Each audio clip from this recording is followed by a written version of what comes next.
Good morning, my brothers and sisters. Welcome to episode number 6 of season 3 of Be With Me, 7 Minutes of Biblical Wonder. And I'm going to make all the arguments I can today against foot washing and see how Jesus does against my intellect or arguments.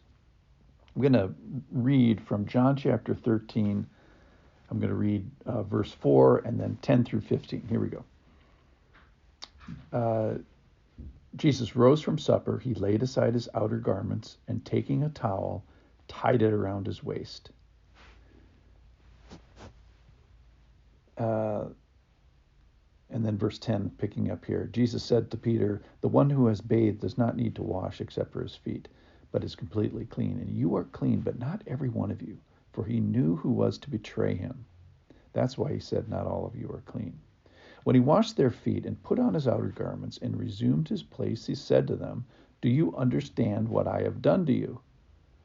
And in verse 7, which I didn't read, Jesus says, "What I am doing you do not understand, but afterwards you will understand." So at this moment, no, they did not understand. Then verse 13, this is kind of the big teaching part of this. "If I then, your Lord and teacher, have washed your feet, you also ought to wash one another's feet. For I have given you an example that you should do just as I have done to you." Let me stop there. So let's first talk about ignorance. Lord, no one ever told me I was supposed to wash feet. Well, not only does he tell us that this is a good idea, but he shows us that this is a good idea. And then finally, he actually commands it. So at the end of this particular account, there's not a lot of wiggle room that this should not be a part of our lives. So let's say, well, Lord, I don't understand. And that's really what the disciples were saying. In fact, Jesus didn't even let them speak. He just said, "Do you understand now?" "No, you don't. But you're going to eventually, after you get the showing, the telling, and the commanding." So the temporary not understanding is going to be solved. He explains it to us in every which way to Sunday, so to speak. Okay, well, how about this? Well, I don't know what it means. I don't know what it means for us and the church. Well, the snarky answer is it doesn't matter. You're just supposed to do it. That's verse 15. If you want to gut it out and just obey, you should do just as I have done to you.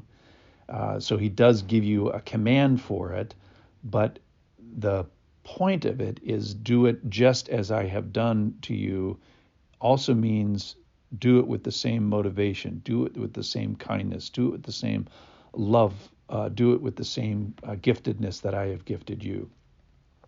So clearly at the end of this, we started with not understanding, and so then what does he do? He shows us, he demonstrates foot washing, and then he teaches us about what foot washing is. Then he commands us to do it in the same spirit, if you will, that he has been doing it. So clearly at the end of this, we are supposed to be finding some feet to wash. So here's another one of my arguments. Well, Lord, I don't know which feet to wash. What do you mean by that? Is this literal foot washing? And certain denominations have taken this literally, but certainly this is a figurative teaching. So what kind of feet am I supposed to be washing? Well, the crazy part of the story, and this is the part that you could only have with the Bible and you can only have with the Lord, is 1/12 of the feet that Jesus is wash are the feet of a betrayer.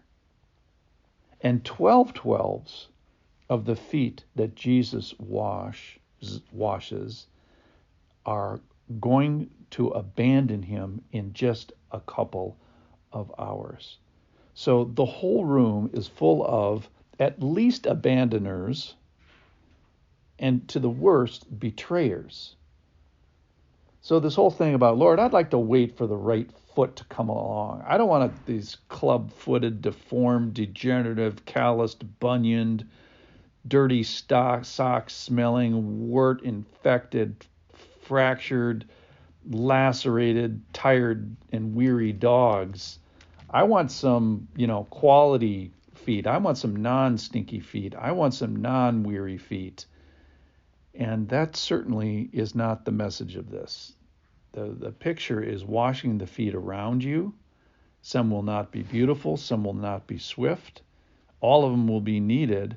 And then here's the part that really gets me about this is the betraying feet. Is I know you have done me wrong. Jesus knows this about Judas before he washes his feet. Jesus knows that Judas is going to betray him, and he's invited to the Last Supper, and he's just hours away from fulfilling that prophecy of betrayal.